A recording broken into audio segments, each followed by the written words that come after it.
संतोष देशमुख हत्या प्रकरणी पाहिजे तर अजूनही आरोपी एक बोकाट आहे. त्यांच्या संतोष देशमुखचे बंधू धनंजय देशमुख यांनी आरोप केला की बी टीम देखील अजून सक्रिय आहे. त्याच्यानंतर आता माझ्यासोबत खासदार पप्पा पप्पा काय सांगा, आज धनंजय देशमुख यांनी एक आरोप केलेला आहे की एक वक्तव्य केलं आहे की आज बी टीम सुद्धा सक्रिय आहे. नाही, या प्रकरणाला जवळपास 65 ते 70 दिवस उजळत आहे, तरी आणखी एक आरोपी फरार आहे. आणि जी काही बी टीम धनंजय म्हणतोय त्याला माहित आहे की ह्यांनी या लोकांना साथ दिलेली. असं धनंजयला वाटतं की या लोकांनी मारेकऱ्यांना सर्वांना साथ दिली नव्हे, तर यांचा सुद्धा डायरेक्टली त्याच्यात इन्व्हॉल्व आहे. तर असे लोक बाहेर फिरतात, म्हणजे ही बी टीम म्हणून बाहेर फिरतायत.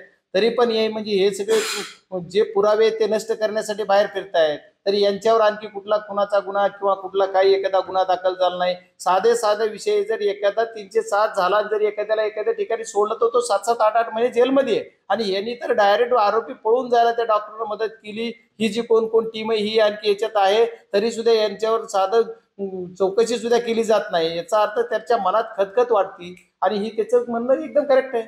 पप्पा पोलीस अधिकारी मध्ये ह्यांच्या या जे जे कोणी आरोपी बी टीम आहे त्यांच्या संदर्भात आमच्याकडे कुठले पुरावे नाही, त्यांच्याकडे कुठले हे नसल्यामुळे ते आम्ही त्यांची चौकशी करू शकत नाही.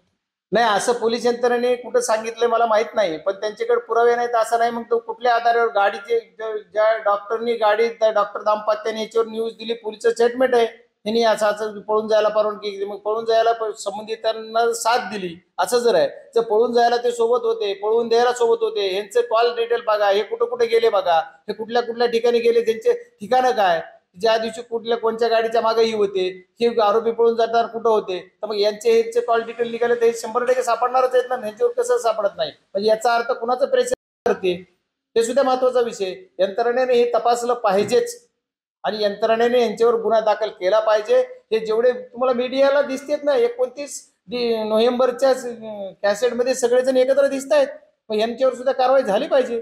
आपण या संदर्भात काही मागणी करणार की पुरावे देणार? मी याच्यानंतर आता SP साहेबांना स्पेशली हा जरी तपास SIT कडे आणि CID कडे असेल, त्यांना मी जाऊन भेटणार आहे. त्यांना सुद्धा आतापर्यंत मी कधी काही बोललो नाही. 70 दिवस जवळ उलटून गेलेले आहेत. पण मी आता CID कडे जाणार, SIT कडे जाणार आणि त्यांना सुद्धा विचारणार आहे की तुमचा तपास कुठे आहे, आम्हाला लोकप्रतिनिधीमधून पण कळू द्या काय चाललंय तुमचं.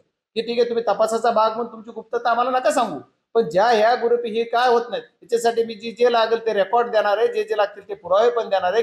हे कुठं कुठं होते, कुठं कुठे कशी कशी मदत केली. ज्या दिवशी ते खंडणीचा गुन्हा झाला, खंडणी ज्या दिवशी मागायला लोक गेले, त्या दिवशी जी प्राथमिक जी 6 डिसेंबरला जी भांडणं झाले, त्या दिवशी सुद्धा रोडवर बाहेर कोण होतं, कधी माराय कोण गेलतं, हे सुद्धा सगळ्याचे रेकॉर्ड आहे. हे सगळे रोकडे त्याचे पुरावे आहेत माझ्याकडे. हे सुद्धा सगळे पुरावे मी यांना देणार आहे आणि याच्यानंतर याच्यामध्ये हे सामील होणारच आहेत. कारण यांची दादागिरी गुंडगिरी आणखी चालू आहे. आता परवा याला सुद्धा तरनळीच्या ते एका पोराला मारलंच नाही, त्याचेच मित्र आहेत ती आंधळेचे. मग अशी यांची दादागिरीची यांचे एवढं कुठून येतोय, यांना कुठला कुणाचा सपोर्ट आहे.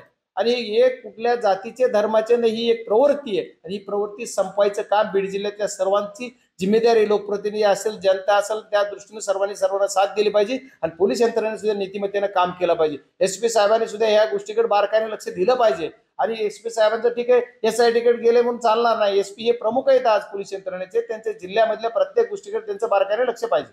तुम्ही अमित शहाची भेट घेतली असं आम्हाला कळलं, काय नेमकं भेट? नाही, आदरणीय अमित भाई शहा यांची आम्ही भेट काल घेतलेली. मी आणि ताई दोघं पण, सुप्रिया ताई, आम्ही दोघांनी जाऊन भेट घेतलेली. अमित शहा भाईंना आम्ही सर्व काही गोष्टी सांगितल्यात. अमित भाईंनी आम्हाला शब्द पण दिलेला की तुम्ही जे सांगितलं त्या पद्धतीने असाच हा तपास झालेला, काय काय झालं ते सांगितलं आणि आमची अपेक्षा काय. तर हे सर्व पिलावळी ज्या ही त्या सर्व याच्यात ऍड झाल्या पाहिजे. आणि त्यांनी म्हणले ही आपण बघूयात, हा विषय त्याला महाराष्ट्र शासनाची कन्सेप्ट लागणार, तर महाराष्ट्र शासनाला सुद्धा ते बोलणार आहे.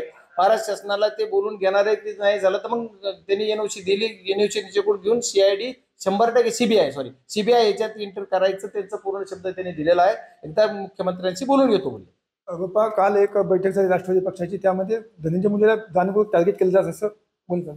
आता काय टार्गेट केलं तुमच्या मीडियालाच काय ऐकतो मी. टार्गेट काय केलं, त्यांच्या बैठकीला त्यांनी जाणं इकून का, त्यांचे नेते ते त्यांचे कार्यकर्ते ते त्यांचं किंवा ते नेते कोण नेता याच्या भाळवादात मला जायचं नाही. पण यांच्या बैठकीला जाणं, तिथं काय आता बैठकीला बोलवलं म्हणजे टार्गेट तोडायचं. त्यांची पक्षाची बैठक असते त्याची ती गेले असतील, आता त्याच्यावर मला काही बोलायचं नाही किंवा मला माहिती पण नाही त्याच्यात काय मी काय बोलणार आहे. त्याच्यामुळे टार्गेट बिर्गेट काही नाहीये. हे स्वतःच टार्गेट होतात. हे स्वतःच प्रसिद्धीच्या झोतात याच्यासाठी करतात. गडाची पाठीमागे यायला काय पक्षी घालता काय, गडाचा पाठीमागे यायला हीच गेले. अशा काही गोष्टी हेच करतात हातानच. यांच्याच हाताने हे सगळं करून घेतात. त्याच्यामुळे चूक दुसरी कोणाची नाही, स्वतः यांचंच सगळं काही आदरणीय आमच्या साहेबांचं. त्याच्यामुळे कोणी टार्गेट करत नाही त्याला, ते स्वतःच टार्गेट होते. चालतं. कॅमेरा पर्सन विकास वाघमारे, संभाजी मंदिर, टीव्ही 9 मराठी, हेच बीड.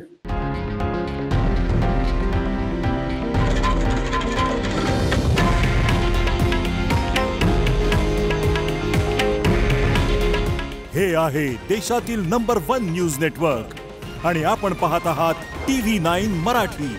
काळजी तुमची, हित महाराष्ट्राचं.